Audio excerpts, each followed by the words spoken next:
예. 출애굽한 이스라엘 민족은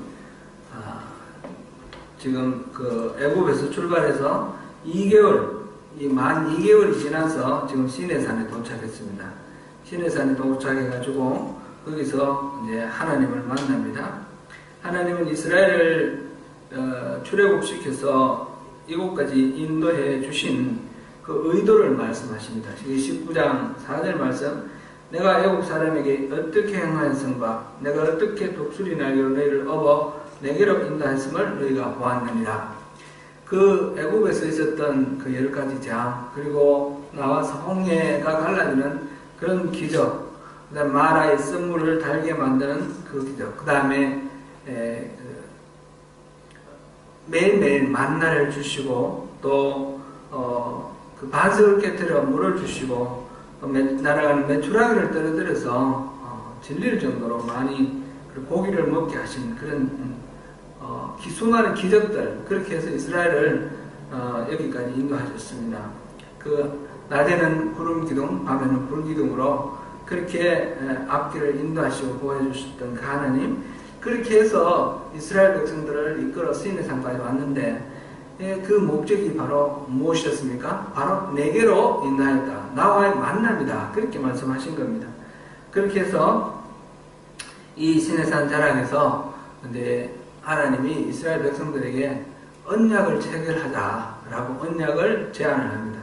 그래서 이 언약을 체결하면 나는 너희들의 하나님이 되어줄 거고 너희들은 나의 소유, 거룩한 제사장 나라, 거룩한 백성 이렇게 삼아주시겠다. 그렇게 말씀을 하셨고 이스라엘 사람들은 우리가 하나님 말씀 따르겠습니다. 그대로 지키겠습니다. 그렇게 해서 이제 언약을 체결하기로 그렇게 했습니다. 이제 모세를 가까이 올라오라 하시고 모세에게 가서 이제 3일 동안 준비를 하라, 성결하라. 그걸 이제 백성들에게 말합니다. 성결하고 옷을 빨게 하고 그 아내를 가까이 하지 말고 이렇게 하나님을 만날 그런 준비를 하고 있으라. 그렇게 말씀하시고 그 빽빽한 구름 가운데 그 우레와 번개 소리 속에 나팔 소리와 함께 하나님께서 말씀하십니다. 그 말씀하신 게 10계명이었습니다. 10계명을 계속 말씀하셨고 18절, 20장 18절 보니까 백성이 우리와 번개와 나팔 소리와 산의 연기를 본지라. 그들이 볼 때 떨며 멀리 서서 이렇게 되는 거 보니까 지금 계속해서 10계명 처음 시작하기 전부터 끝나기까지 이스라엘 사람들은 그 하나님의 그 시내산에 나타나신 그걸 바라보면서 그 하나님의 장엄하신 바라보고 그 위대하신 바라보고 경탄과 아울러 두려움에 떨면서 그렇게 있는 것을 보았습니다. 그리고 모세는 두려워하지 말라 하시면서 하나님이 이렇게 임하시는 것은 너희를 시험하여서 너희로 격려하여 범죄하지 않게 하려 하십니다. 하나님의 이러한 어미로우심을 보고 우리가 하나님을 격려함으로써 우리 죄 짓지 않고 살 수 있도록 하나님 그렇게 하셨다. 그것이 이제 20절 말씀이었고요. 그래서 백성들은 멀리 떨면서 멀리 서 있고 모세는 하나님이 계신 흑암 가운데로 가까이 갔다 그랬습니다. 이제 이걸 통해서 우리가 격려함이 뭔가 봤습니다.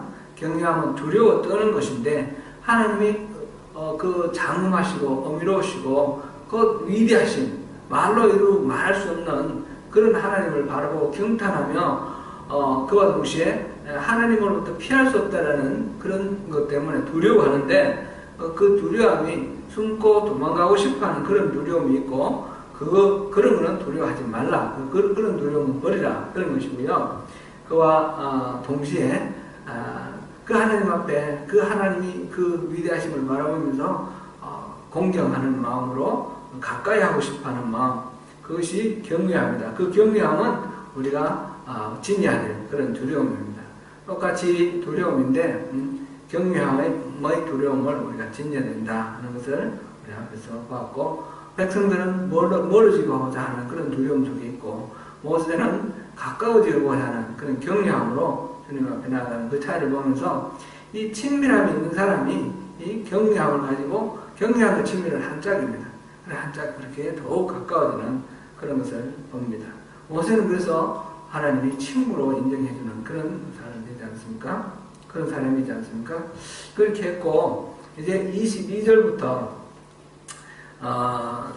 이제 지금 시내 산에 도착한 이 이야기는 계속해서 레위기, 민수기까지 쭉 진행되고요. 지금 여기서 22절부터 24장에 가서 이제 그 약속을 공식적으로 언약식을 체결하거든요. 24장에서 보면 언약식을 24장 11절에 가면 그 언약식을 완성하는 걸 보는데 23장 33절까지가 지금 여기서 20장 22절부터 23장 33절까지가 말하자면 언약서입니다. 언약서.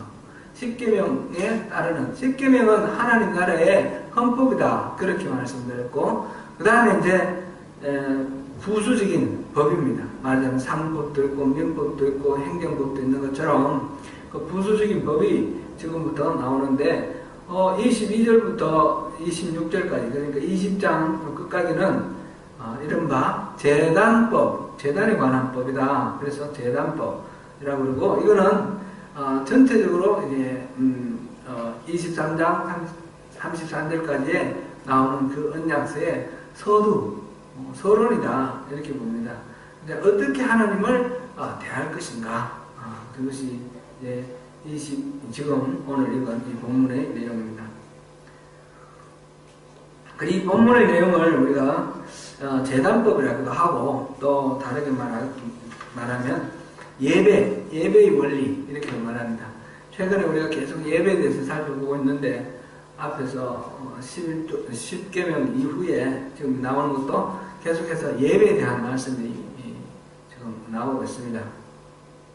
오늘 이 본문을 통해서 예배에 대해서 다시 한번 생각해 보면 좋겠습니다. 우선 생각할 것은 22절에 보니까 여호와께서 모세에게 이르시되 너는 이스라엘 자손에게 이같이 이르라 내가 하늘로부터 너희에게 말하는 것을 너희 스스로 보았으니 지금 예배하는 우리가 어떤 존재인가 예배라는 건 어떻게 성립하느냐 그걸 말해줍니다. 그러니까 예배하는 사람은 어떤 사람입니까? 하나님을 만나서 하나님의 소리를 들은 사람입니다. 우리는 다양한 방법으로 또 우리 믿음을 갖게 되었는데 이 소리가 좀 쨍쨍하는데 조금 이렇게 낮추면 안 될까요? 그래서 우리는 누구나 다 하나님의 부르심을 받고 나온 사람 아닙니까? 구원받은 사람, 교회, 우리 특별히 소명교회 우리는 부르심을 받은 사람들의 모임입니다. 크리스찬은 바로 부르심을 받은 사람들의 모임인데 바로 하나님의 부르심을 받았다는 거예요. 우리가 이제 부르심이라 그러면 지혜야 이런 소리가 어디서 막 귀에 울리는 그런 소리가 들리는가 꼭 그런 식의 부르심을 얘기하는 게 아니고요. 우리가 어떻든 예수를 믿어야겠다. 주님 앞에 나가야겠다. 그런 마음의 감동을 갖고 예수를 믿기로 하고 이렇게 나왔지 않습니까? 그것이 단순히 내 자신의 의지와 내 자신의 결단이 아니라 그것이 하나님의 부르심에 응해서 나오는 거랍니다. 하나님이 부르시지 아니하시면 아버지께서 이끌지 아니하시면 내게로 올 자 없다. 예수님이 말씀하셨는데 하나님께서 우리 속에 그 마음 부르시는 그 마음을 우리에게 주시지 아니하셨으면 우리 주님 앞에 나올 수가 없습니다. 근원적으로 주님의 은총을 베풀어 주셔서 우리를 부르셨고 우리를 부름받은 사람으로 주님 앞에 나왔습니다. 예배하는 자는 누구냐? 주님의 부르심을 받고 주님 앞에 나온 사람입니다. 우리는 기본적으로 주님 말씀에 반응하고 나온 사람이다. 나는 부르심을 받고 나온 사람이다. 이것을 먼저 생각을 하고 우리가 그러면 예배자로 나와서 우리 예배를 하는데 우리의 예배를 받는 그 하나님은 어떤 분이신가? 이게 이제 요한복음 그 4장 23절 24절 우리 말씀 보았지 않습니까? 거기에서 예수님을 만난 사마리아 사람이 그렇게 우리가 어디서 예배하는 게 옳습니까? 우리가 그리심산, 우리 조상들이 예배하던 제사든 이곳에서 예배할까요? 아니면 유대인들이 말하는 예루살렘에서 예배하는 게 맞습니까? 그렇게 물었을 때 예수님께서 아버지께 예배할 자를 아버지께 예배할 자를 찾으신다. 그렇게 말했습니다. 그러니까 장소가 중요한 건 아니라 아버지다. 그렇게 예배의 가장 핵심은 예배를 받으시는 하나님, 예배 대상, 그분이 중요한 거다라는 것을 말씀하셨고, 그와 동시에 예수님께서 말씀하시기를 너희들은 모르는 것을 예배하고 우리는 아는 것을 예배한다 그랬습니다. 그러니까 이 사마리아인들은 예배 대상에 대해서 잘 모르고 예배한다라는 거죠. 그러니까 알고 예배하라. 우리가 예배하는 대상이 누군지 잘 알고, 그 아버지께 예배해야 되는데 그 아버지가 어떤 분이신지 알고 예배하는 것이 예배의 가장 중요한 그런 마음이고 자세고 그런 요소다라는 것을 그때 예수님께서 말씀해 주셨는데, 여기서도 지금 얘기가 그겁니다. 우리가 예배하는 우리의 대상, 우리 예배의 대상이 누군가? 23절에 보니까 너희는 나를 비교서 오늘이나 금으로나 너희를 위하여 신상을 만들지 말고. 지금 이게 이제 10계명에 2계명, 3계명이죠. 1계명, 2계명이죠. 나 위에 다른 신을 두지 말라. 어떤 형태로든지 형상을 만들지 말라. 이제 이 말씀을 지금 다시 이렇게 리마인드를 하시면서 나를 비교서 오늘이나 금으로나 너희를 위하여 신상을 만들지 말라. 신상을 만들고 또 그 신상을 섬겨야만 예배를 한다라고 생각하는 그런 기본적인 관념이 있는 거예요. 특별히 이제 이 말씀을 듣고 있는 이스라엘 사람들은 이집트에서 노예생활을 하는 사람이에요. 이집트에서 400년 동안 살았던 사람들인데, 이집트의 문화가 어떻습니까? 이집트는 수많은 신들이 있었습니다. 수많은 신들이 있었는데, 심지어는 우리 10가지 재앙 거 보니까 개구리도 신이었다고 그랬어요. 그죠? 개구리도 신이었다고. 그런 신들, 물론 최고의 신은 그래서 태양신을 섬기고, 그 태양신뿐만 아니라 수많은 자연 여러 가지 자연 속에 있는 그런 사물들, 생물들이나 사물들, 그거를 신으로 섬기는데, 그 신에게 제사 지낼 때에 어떻게 제사 지내냐? 신상을 만들어가지고 그 신상을 섬기는 방식으로 그렇게 제사를 지냈다는 거죠. 개구리처럼 그런 모양을 만들어가지고 그거를 떠받드는 그런 방식으로. 이거는 이집트도 그랬고 가나안 지방에서도 그래요. 나중에 이제 블레셋의 언약궤를 빼앗겼을 때 보면 언약궤를 돌려줄 때에 금으로 두꺼비를 만들어가지고 그렇게 돌려주는 그런 경우도 있잖아요. 그 보면 이 황금 송아지를 만드는 경우도 있고, 이 뭔가 신이라고 자기들이 섬기고 있는 그 사물에 대해서 그거를 모양으로 만들어 놓고 그 앞에 가서 엎드리는 그런 식으로 신을 섬기는 그런 문화가 있었습니다. 그런데 하나님께서는 그런 문화를 깨뜨리기를 원하셨습니다. 하나님은 어떤 모양으로 만들어도 하나님을 표현할 수가 없습니다. 하나님은 그 하나님 속성이 우리가 상상하는 어떤 것으로도 한정할 수가 없습니다. 그러니까 눈으로 보이는 우리 눈으로 보이는 것을 만들어 놓고 그 앞에 엎드려서 절하면 우리 마음의 평화를 얻고 이렇게 쉽게 이렇게 하는 그런 인간의 어떤 종교적인 본성이 있는데, 그것은 다 우상을 섬기는 거라는 거죠. 진짜 하나님은 그런 식으로 모양을 만들 수가 없는 존재입니다. 그래서 눈으로 보이는 어떤 것으로도 만들 수가 없고, 또 우리가 단순히 이제 이거는 우리 물질로 만드는 것만 생각할 것도 아니고 그 이상으로 가서 우리 마음속의 상상력으로 만드는 형상까지도 다 말한다, 이렇게 생각하면 더 좋겠습니다. 이게 형상을 만들지 말라라는 것이 참 우리가 늘 알면서도 그대로 이렇게 순종하기가 참 어려운 그런 계명이기도 한 것 같습니다. 가톨릭에서 예수를 믿는 가톨릭에서도 가톨릭에 보면 수많은 형상들이 있죠. 성당에 들어가 보면요, 우리 교회는 이렇게 아무것도 없이 그냥 벽난이지만 요즘 성당은 또 그래도 나름대로 또 이렇게 다양하니까. 그런데 기본적으로 성당은 하는 그림이나 유리창에 스타인드 글라스 이런 걸 통해서 많은 형상들을 만들어 놨어요. 옛날에 이제 성경이 보편화되지 않았을 때는 그 그림을 가지고 다 성경 내용을 다 묘사를 해놨고요.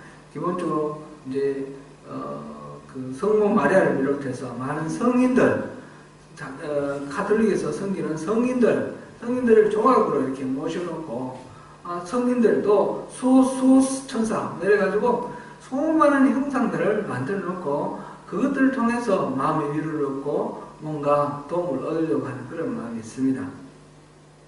그 대표적인 게 마리아상이겠죠. 마리아상은 특별히 한국인 카톨릭도 각 나라마다 이렇게 토착화가 되어 있거든요.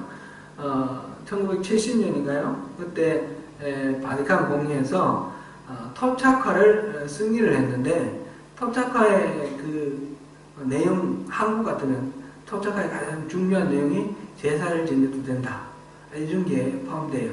근데 각 나라의 특성에 맞게 토착화하라 그랬는데, 이제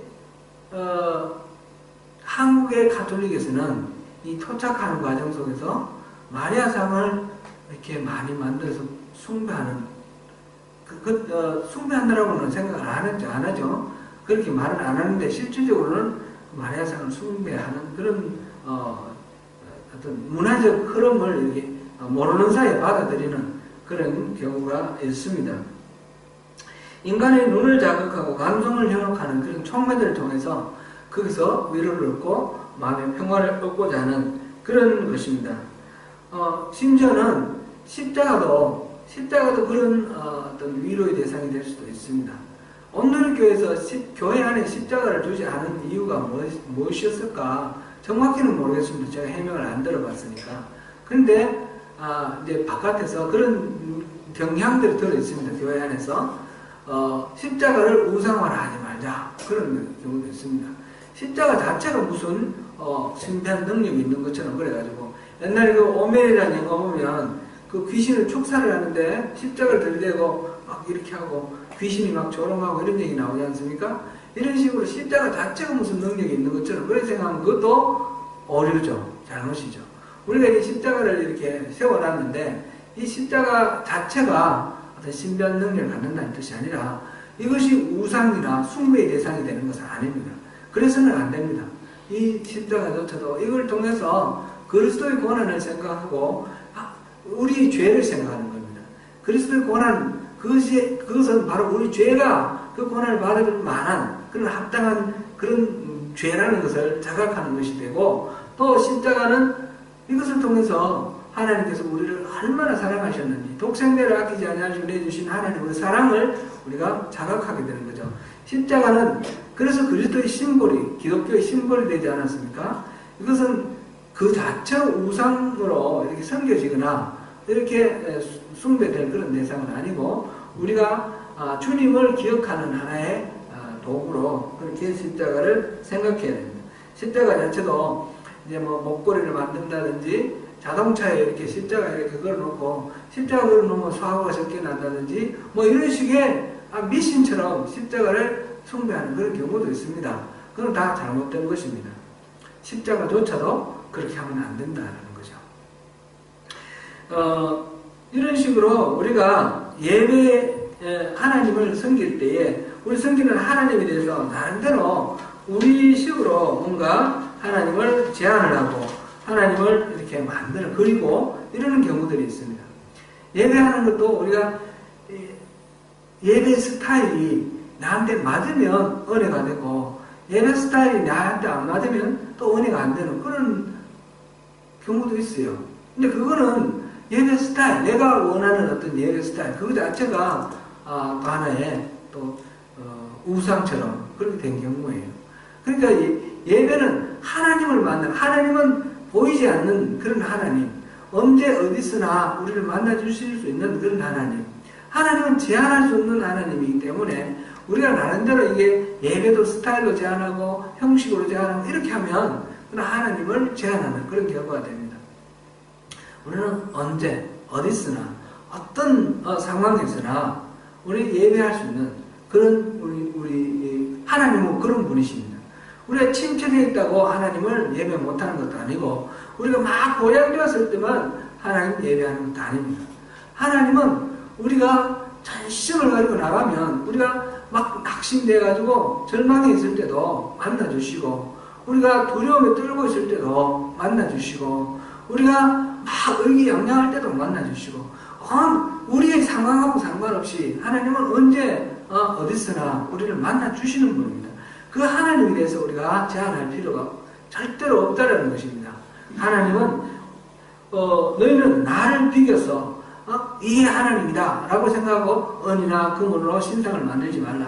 이게 마찬가지로 이게 우리가 좀 더 확장해서 보면 하나님은 이런 분이다 라고 생각해서 나름대로 우리가 하나님을 이렇게 만들어서 그 하나님을 섬기는 그런 방식은 다 우상이 된다는 겁니다. 하나님은 사랑의 하나님이야.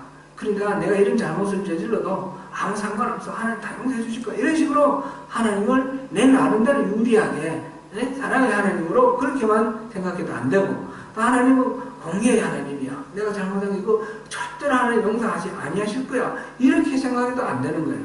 하나님은 사랑의 하나님이시기도 하고 공의의 하나님이시기도 하고 성경에 나오는 것을 어느 일정 부분을 떼가지고 이렇구나 하나님 이러면서 또 그것을 이렇게 부각시키고 과장하고 확대하고 이렇게 해도 안 되는 거예요.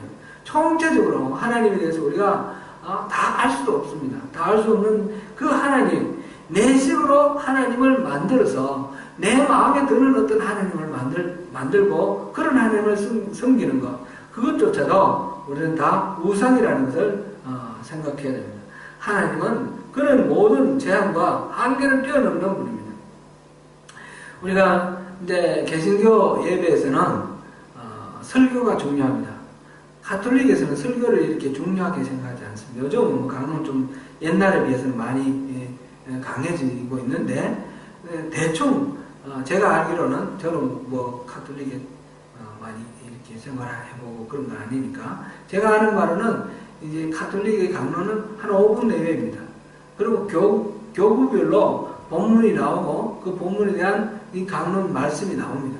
그것을 잘 소화해서 간단하게 전하고 가톨릭 예배에서 가장 중요한 것은 그 가톨릭은 미사라고 하지 않습니까? 미사. 거기서 가장 중요한 것은 성찬입니다. 성찬.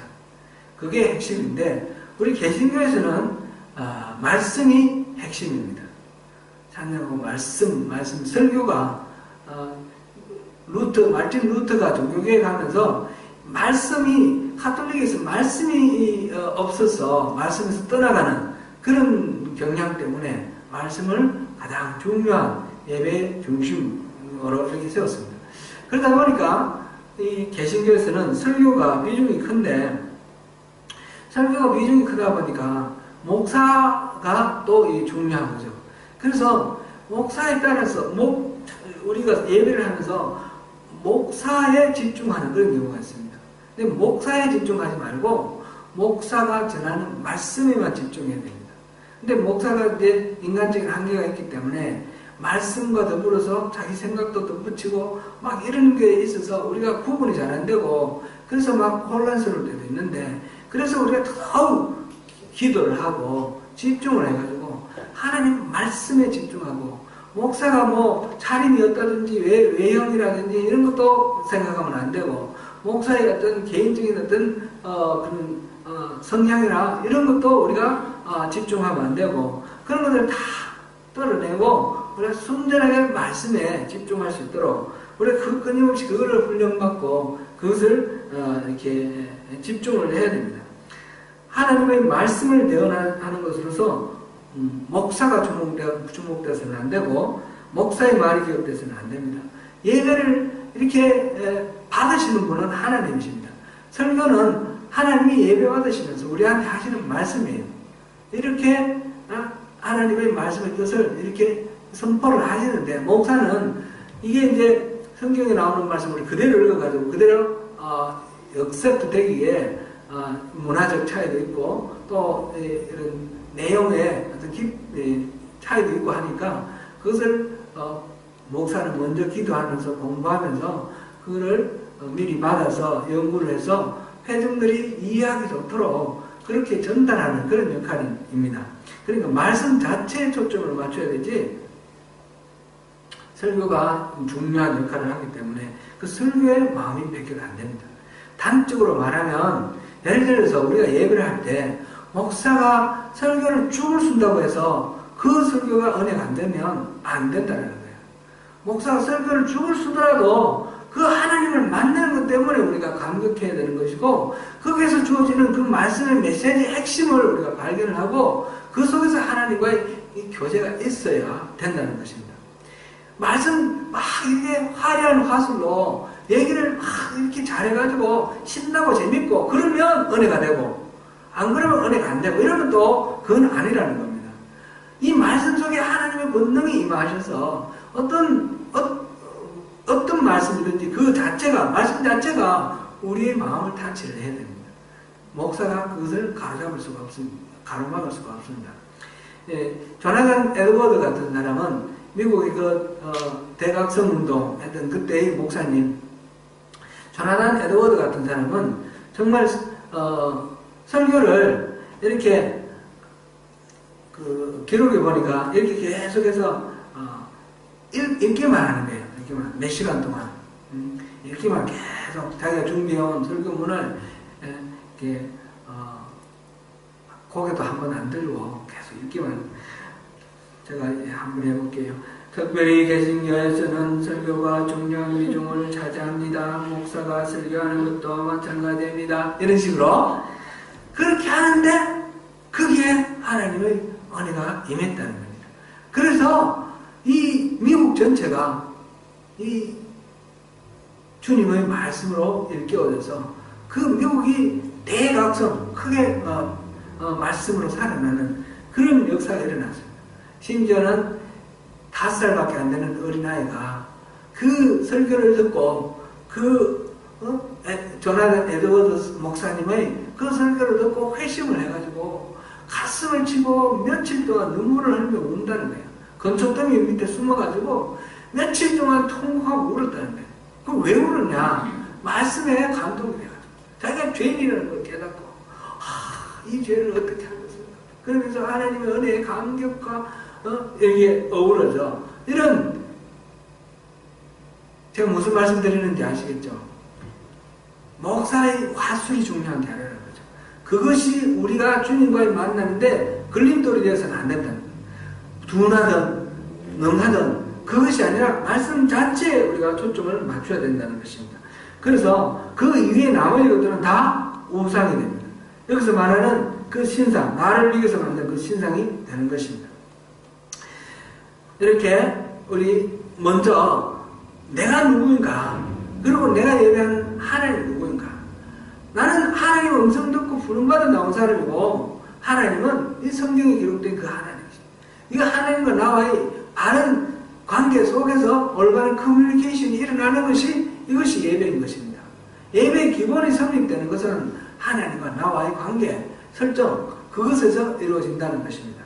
그래서 우리는 예배할 때에 다른 것 모든 것 이전에 먼저 이 예배 자리에 우리가 수요 예배든지 주일 예배든지 새벽 예배든지 어느 자리든지 이 예배에 임재하시는 하나님, 그 하나님 나의 예배를 받으시게 합당하신 그 하나님, 그리고 그 자리에 나를 불러주신 하나님의 그 음성, 그걸 생각하고 이 예배에 임할 때에 그럴 때 우리가 참으로 이 예배 가운데 하나님과의 진정한 교류가 일어나는 것입니다. 예배하는 자세를 몇 가지를 또 이렇게 말씀했습니다. 예배하는 자세 첫 번째로는 토단이나 다듬지 않은 돌로 제단을 쌓지 말라. 토단이나 다듬지 않은 돌로 제단을 쌓으라. 그렇게 말씀하셨습니다. 토단을 쌓고 그 위에 내 양과 소로 내 번제와 화목제를 드리라. 내가 내 이름을 기념하게 하는 모든 곳에서 내게 임하여 복을 주리라. 내가 내게 돌로 제단을 쌓거든 다듬은 돌로 쌓지 말라. 내가 정으로 그것을 쪼면 부정하게 하느니라. 24절 25절 말씀이었습니다. 지금 그 다음 제물을 드리는 건 다음으로 조금 이따 다시 보고요. 먼저 토단으로 제단을 쌓아라. 흙으로 제단을 쌓아라는 것입니다. 오늘 본문이 제단법이라고 했는데 예배를 하는 그 자리, 예배하는 우리 이 자리, 이 자리에 대한 지침입니다. 사마리아 여인이 장소가 어디냐 했을 때 장소보다는 예배하는 대상이 중요하다. 예수님이 말씀하셨는데 어디에든 장소는 어디에든 괜찮다는 말씀이죠. 어디에든지 우리가 제사를 지낼 수 있습니다. 근데 그 장소가 어디에든지 거기서 하나님을 만나고 제사할 때는 준비물이 있는 거죠. 그 준비물이 바로 제단입니다. 아브라함이 가나안 땅에 들어와서 세겜 땅에서 먼저 제사를 하나님께 단을 쌓고 제사를 드렸습니다.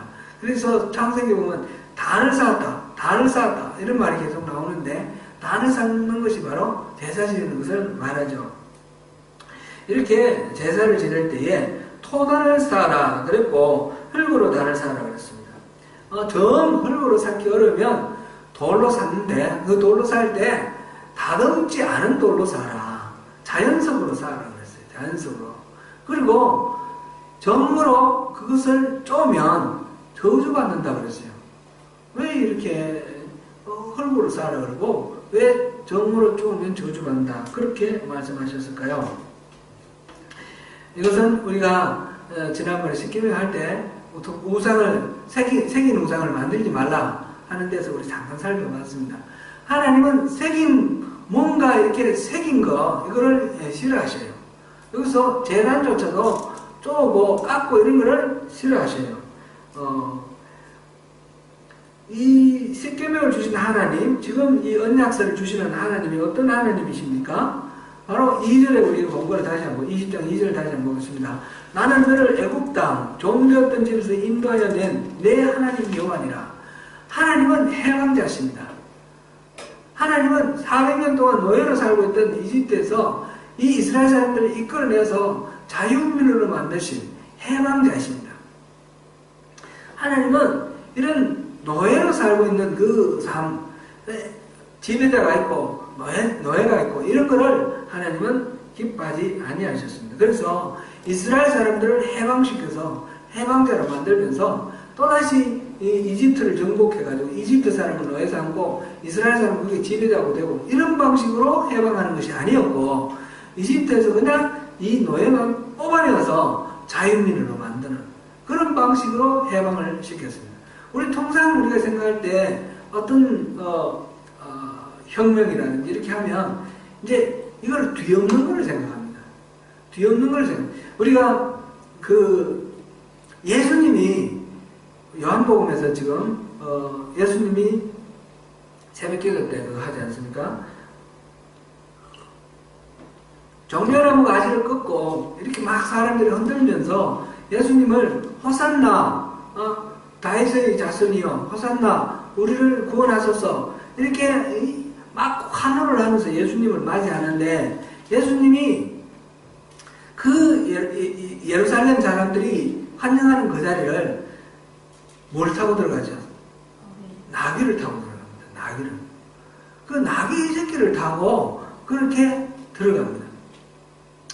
보통 같으면 이런 경우에 이스라엘 사람들이 기대하는 바로는 백마를 타고 이렇게 장군, 위용을 갖추고 들어와서 그들의 지배자인 로마를 쳐부수고 자기들이 지금 식민지로 지금 짓눌려 살고 있는데 이 상태가 바뀌어서 주변에 있는 다른 나라를 지배하면서 옛날에 다윗 때처럼 그렇게 지배자가 되기를 원하는 거예요. 그게 이스라엘 사람들이 그리는 메시아입니다. 그런데 예수님은 그런 식으로 뒤엎어가지고 있는 세상을 뒤엎어가지고 지배자가 되는 것으로 이 이스라엘을 구원하는 그런 마음은 없으셨어요. 그것은 올바른 해방이 아니라고 보시는 거예요. 그래서 나귀를 타고 오십니다. 나귀는 겸손의 상징이고 성김의 상징이에요. 그거는 군사적으로 힘으로 상대를 제압하는 것이 아닙니다. 예수님은 상대를 제압하고 군림하기 위해서 새로운 지배자로 새로운 질서를 만들어서 새로운 지배자로 이렇게 오시는 그런 메시아가 아니라 이 자체를 완전히 새롭게 만들어버리는, 그러니까 그 속에서도 뭐 그대로 현상을 유지하는 것 같이 보여요. 직접적으로 그 저항하지 않습니다. 그런데 결국은 기독교 세계가 하나님 나라를 만들어졌을 때는 어떤 나라가 됩니까? 기존 질서가 온전히 유지되는 것이 아닙니다. 완전히 새로운 질서로 바뀌는 새로운 혁명. 그러니까 하나님 나라, 이 땅의 질서가 아니라 하나님 나라의 질서로 이렇게 완전히 바꾸는데, 그것은 이것을 뒤엎는 방식, 새로운 지배자가 되는 방식이 아니었습니다. 이게 바로 원령이 바로 출애굽 사건에서 나온 것입니다. 우리가 추구하는 하나님 나라는 지금 이 현재 있는 질서를 뒤엎는 방식이 아닙니다. 완전히 새로운 세계를 만들어내는 새로운 질서를 우리가 우리 삶 속에서 적용해내는 그런 방식입니다. 이렇게 하나님은 이스라엘 사람들을 온전히 해방대로 그렇게 만들기 원했는데, 이제 대부분의 이방인들이 신을 섬기기 위해서 만든 그 재단을 어떻게 만드는가? 재단을 만드는 것은 많은 노동력을 필요로 합니다. 예를 들어서 중앙 아메리카 지역의 아즈텍 문명, 그 다음에 잉카 문명 보면 그게 피라미드가 이렇게 있지 않습니까? 그 피라미드 발견된 거 있죠. 숲속에서, 밀림 속에서. 그 피라미드는 뭐 하는 피라미드예요? 그 피라미드는 재단이에요, 재단. 그래서 제사 드리는 재단. 이집트의 피라미드는 옛날에 그 목적이 무엇일까? 그런데 지금 그게 무덤으로 사용되었으니까 무덤으로 우리가 생각하는데, 어떤 방식이든지, 이제, 제사를 지내기 위해서는 재단을 만드는데, 재단은 그렇게, 웅장한 위용을 갖춘 신이, 우리가 섬기는 신이 위대하다 생각하면 생각할수록 더 큰 재단을 만드는 거예요. 그럼 재단을 만들려고 그러면, 돌을 깎아서 재단을 만들려고 그러면 수많은 노동력이 필요하죠. 그 노동력은 어떻게 조달됩니까? 바로 노예로 가지고, 노예의 왕이나 대신이나 그런 사람들이 그거 쪼고 앉았지는 않았을 거 아닙니까? 그죠? 노예의 노동을 이용하는 거예요.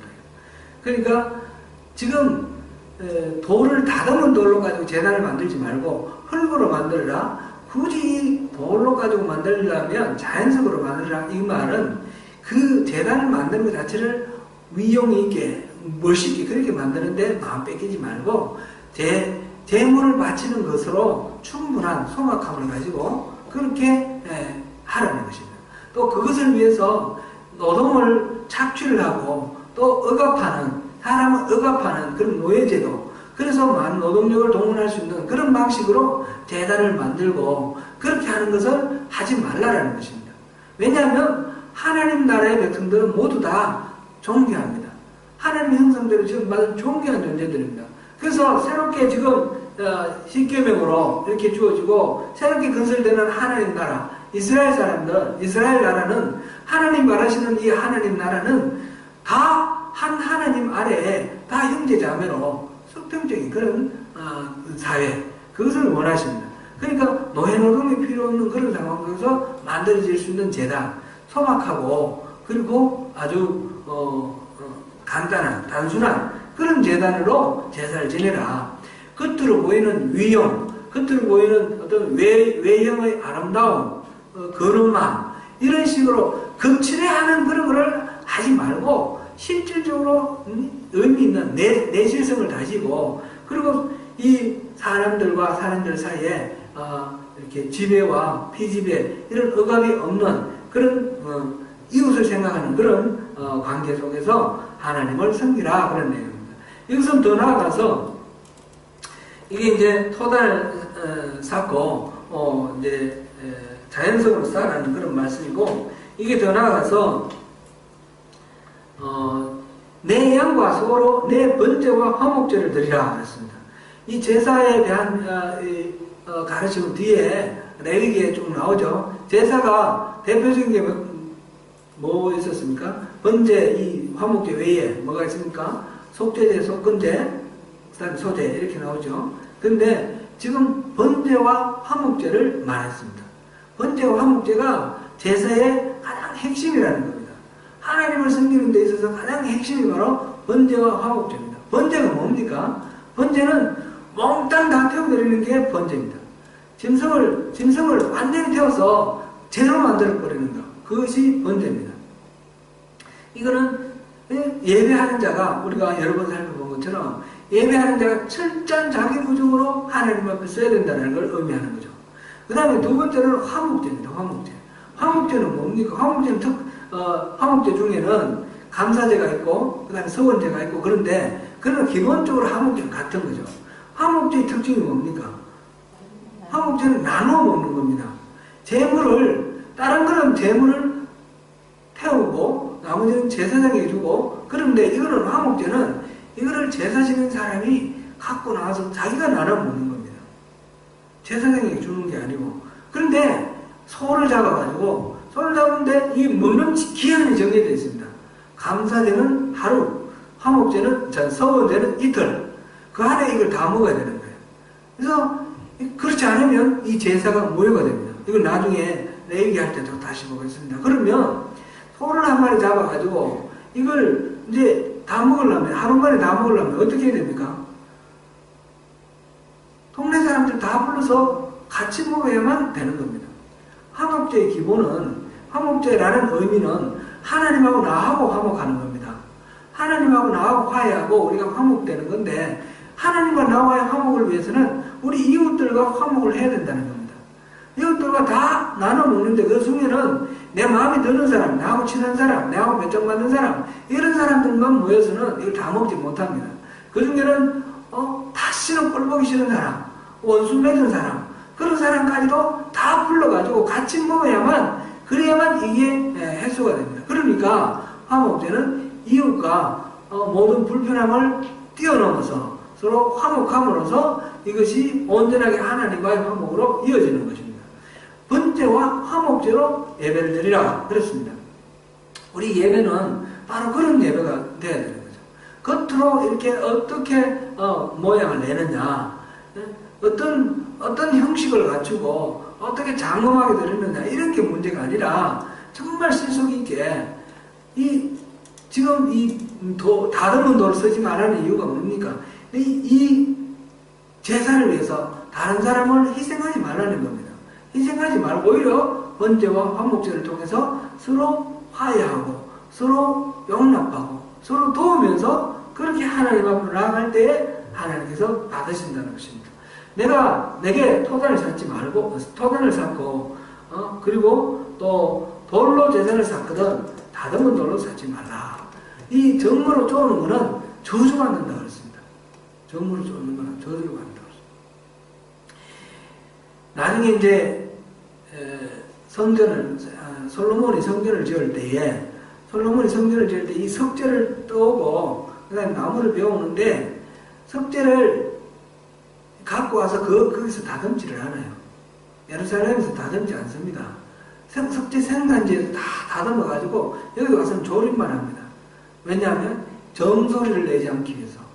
이 소리가 하나님의 전 짓는 이곳에서 돌을 다듬지 말라고 그랬으니까 안 다듬으려고. 그런데 하나님 원래 말씀하시는 의도하고는 다르죠. 아니, 달라졌죠. 기본적인 생각은, 하나님의 마음은 그거였습니다. 그래서 그렇게 예배할 때 하나님께서는 다른 거 보지 않고 뭐라고 그랬습니까? 내가 내 이름을 기념하게 하는 모든 곳에서 내게 임하여 복을 주리라. 하나님의 이름을 기념하게 하는 모든 곳에서, 장소가 제한이 없습니다. 어디든지 바로 하나님의 이름이 기념되는 그곳, 하나님의 이름이 높아지는 것. 우리가 예배하는 곳에서는 오직 하나님의 이름만 높아지고 하나님의 이름만 찬양되는 그것이 예배입니다. 그런 예배가 일어나는 곳에는 어디든지 하나님이 오시겠다는 것입니다. 우리가 예배할 때는 전통에 따라서 여러 가지 전례에 의식이 이제 제도적으로 갖춰지기도 하고 그렇습니다. 그런데 그것은 어디까지나 수단이고 방법입니다. 그거는 본질이 아닙니다.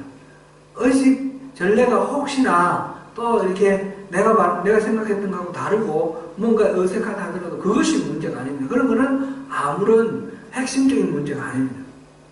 무엇이 문제입니까? 하나님의 이름이 기념되는 것. 하나님 이름이 높아지고 하나님이 인정되는 것입니다. 우리 예배의 핵심은 내가 인정받는 것이 아니고 하나님이 인정받는 것입니다.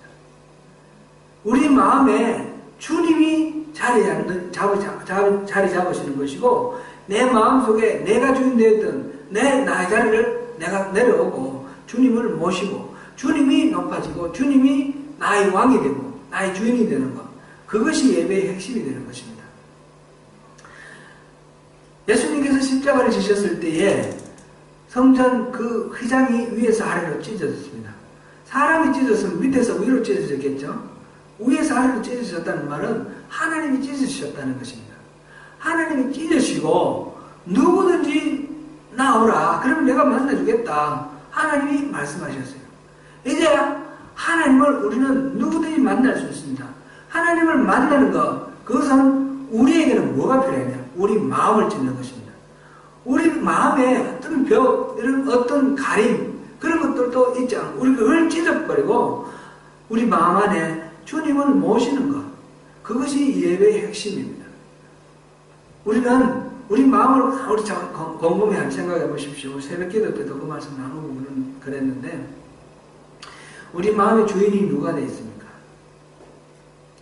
우리 마음의 주인이 마귀들은 언제든지 막 들락날락하면서 함부로 우리를 막 다룹니다. 우리 마음의 주인이 되어가지고 때로는 나를 분노하게도 만들고 때로는 나를 욕심부리게도 만들고 막 때로는 유혹에 막 이렇게 이끌기도 하고 막 그렇습니다. 우리 마음을 마귀에게는 막 내줍니다. 근데 우리 마음을 하나님께는 얼마나 우리가 잘 내드립니까? 하나님이 우리 마음에 들어오시면 우리가 편합니까? 불편합니까? 우리는 불편하다고 생각해요. 하나님이 마음에 들으시면 내가 하고 싶은 것도 못하게 하고 내가 뭐 하기 싫은 것도 하라고 그러실 것 같고 그러니까 하나님이 우리 마음에 들어오는 것 말로는 하나님 오세요 그러는데 실제로는 꺼리는 그런 상황이에요. 하나님은 그거를 우리가 내려놓기를 원하셔요.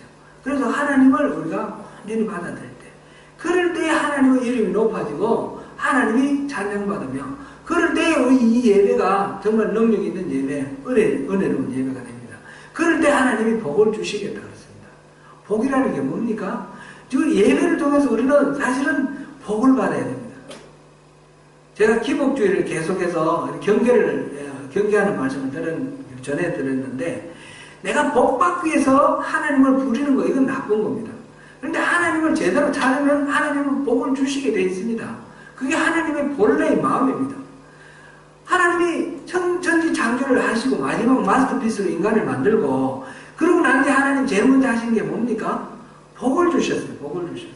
하나님 소원은 하나님 자녀된 우리에게 복 주시는 거예요. 하나님이 인간들이 죄를 많이 져가지고 이 죄가 이 땅에 관영함으로 홍수를 보내가지고 노아의 시대에 홍수를 보내가 다 썰어버렸습니다. 그럼 노아와 노아 가족을 통해서 새롭게 이 세상을 시작하셨습니다. 그럴 때에 창세기 9장 1절에 이 노아와 그 가족들에게 맨 먼저 하신 게 뭡니까? 복을 주시는 것이죠. 복을 주시는 것. 하나님이 아브라함을 부르셔서 하나님 나라를 새롭게 시작하실 때 그 아브라함을 부르셔서 네가 복의 근원이더라. 너를 축복하는 자에게 복을 주고 너를 저주하는 자에게 화를 주겠다고 말씀하셨습니다. 그렇게 하나님은 우리에게 복 주시기를 원하십니다.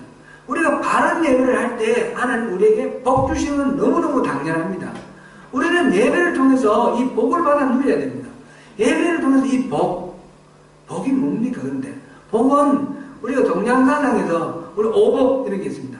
수, 부, 강령, 그 다음에 또 유호도, 고종명 이렇게 이제 이거는 이제 서경에 나온 건데 수는 오래 사는 거, 부는 물질적으로 풍요로운 거, 강령은 건강한 거, 건강하고 마음이 평안한 거, 유호덕은 좋은 거, 선을 행하고 또 덕을 베푸는 걸 좋아하는 거, 이 유호덕이고 그 다음에 고종명, 편하게 잘 살다가 죽는 것, 아프지 않고 편안하게 잘 죽는 것, 그겁니다.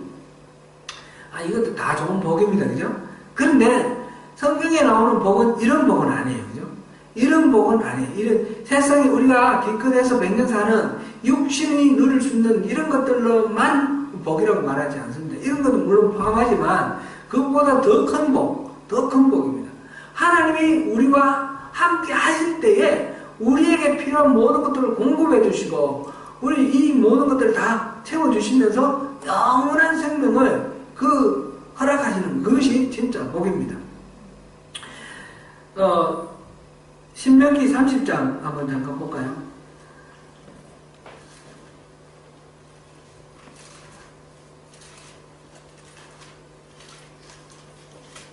신명기 30장 19절 한번 읽어보겠습니다.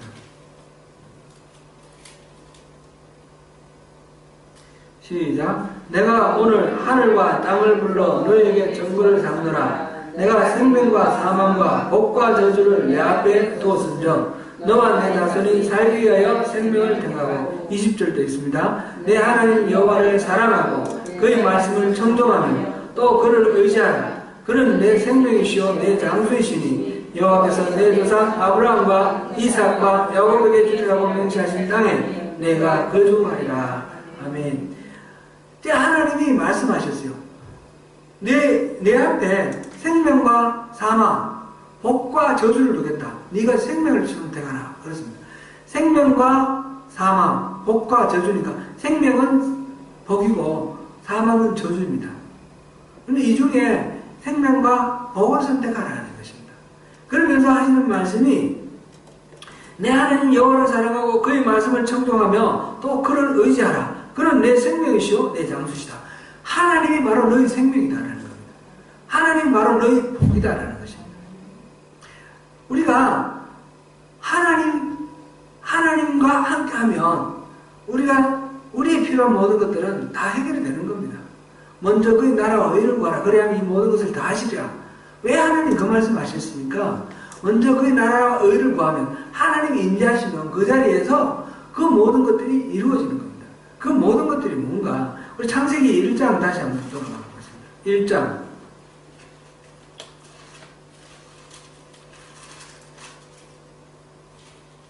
1장 21절 22절 보겠습니다. 시작.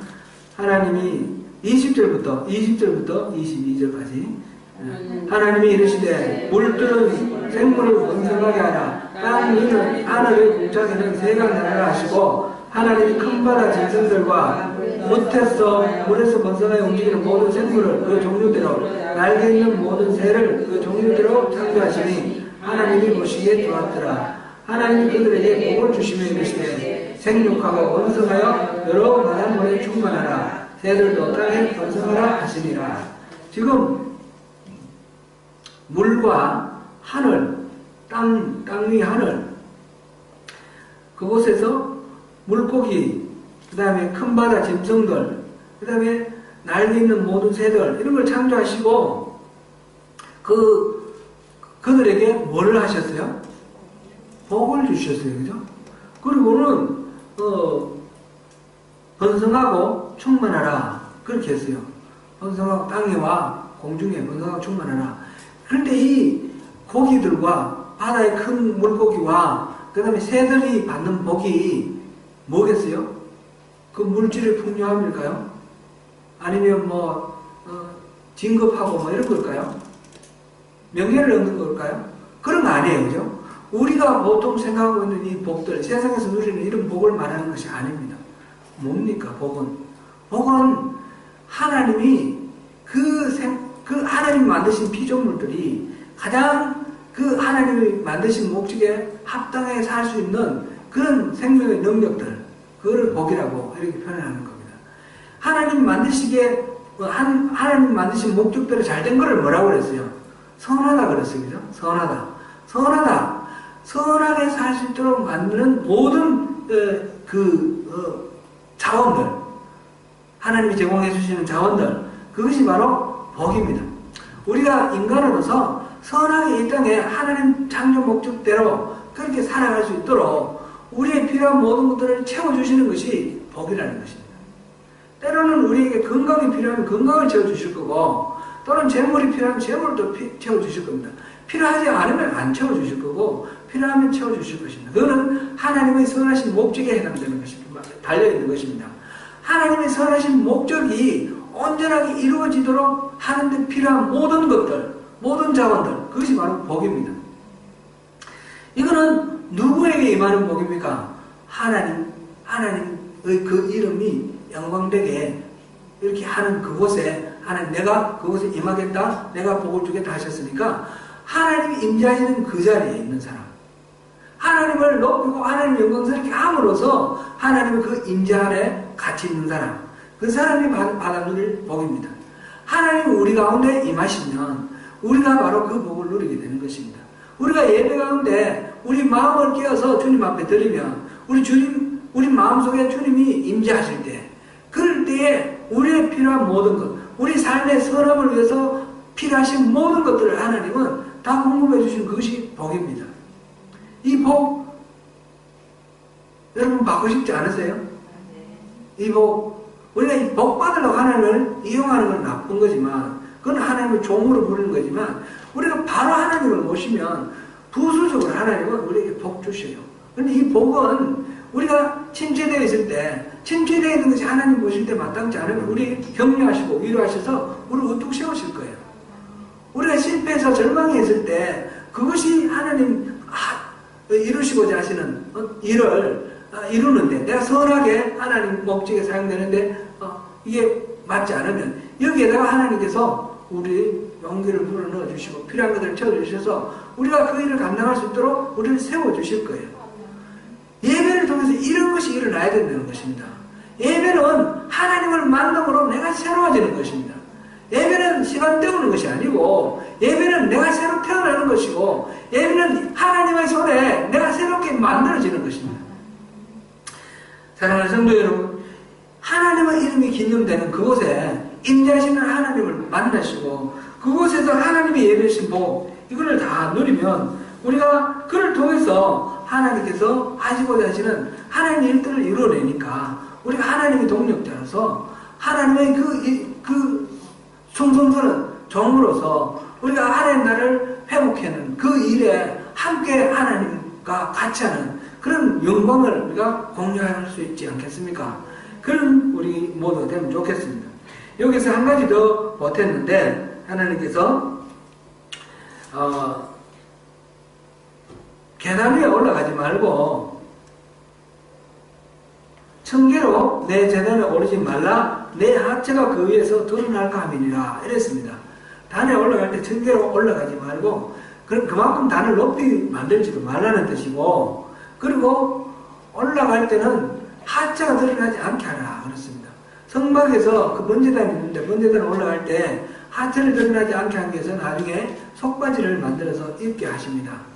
원래 이제 그 속바지 같은 건 입지 않는 그런 거였는데 그거를 만들어서 새로 입게 했고, 청계로 이렇게 올라가지 않도록 그렇게 했습니다. 이거는 이제 이집트나 지금 곧 가서 살게 될 그 가나안 땅에 그 종교적인 어떤 행위들하고 이게 이제 관련이 있습니다. 그때 당시 제단에서 제사를 드릴 때는 이게 단순히 자기들 신만 섬기는 그런 방식이 아니라 신을 섬기기 위해서 여러 가지 이제 활동을 하는데 아주 음란한 그런 것들이 있습니다. 나중에 이제 발람이 이스라엘 사람들을 유혹하는 그런 장면에서 그게 나오고요. 그 가나안 땅에 그 무슨 신이 있죠?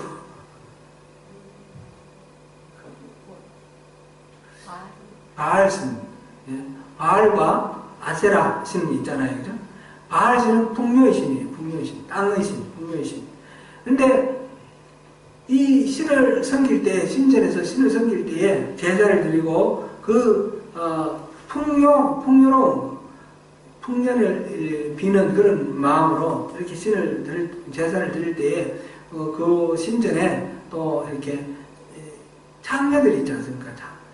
여자 사제들 통해서 성행위를 통해서 이렇게 이제 풍요를 미는 그런 것들이 있었습니다. 그런 것들이 아주 보편적으로 그 바알신만 아니라 다른 신들에게도 그런 것들이 많이 있었습니다. 이제 그런 것들을 배경으로 하고 지금 하나님을 섬기는 이 제사에서는 그런 더럽고 추잡한 그런 걸 하지 말아라는 거죠. 이 하체가 보이는 것은 그런 음란한 것, 사람들이 정욕을 불러일으키는 그런 것들이니까 그렇게 하지 마라.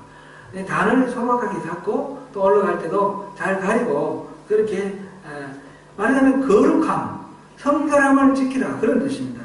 하나님을 섬길 때는 성결함으로 하나님을 지키고 성적인 자극을 하는 어떤 그런 것들은 다 자제하라. 오늘날 우리가 적용을 해보자면 이제 예배할 때는 이제 이 노출 같은 것도 이렇게 신경 써야 됩니다. 하나님께 집중하는 것을 가로막는 그런 방해하는 모든 것들 우리 인간은 연약하고 우리는 또 이렇게 쉽게 넘어지는 그런 존재들이기 때문에 하나님께만 집중할 수 있도록 농담을 해도 뭐 성적인 농담 이런 거 하면 안 되는 거고 그렇게 정결하게 그렇게 준비를 하라고 했습니다.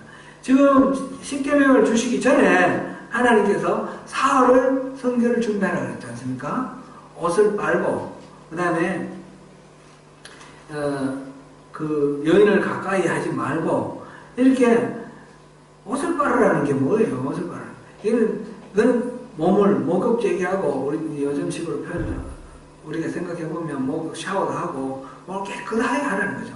겉으로만 깨끗한 게 아니라 우리 속마음이 깨끗하게 추한 것들, 더러운 것들 그런 것들 버리고 하나님을 사모하는 마음으로 주님 만날 그 설렘으로 그렇게 예배에 임하라. 그렇게 예배를 드리라. 그런 말이죠.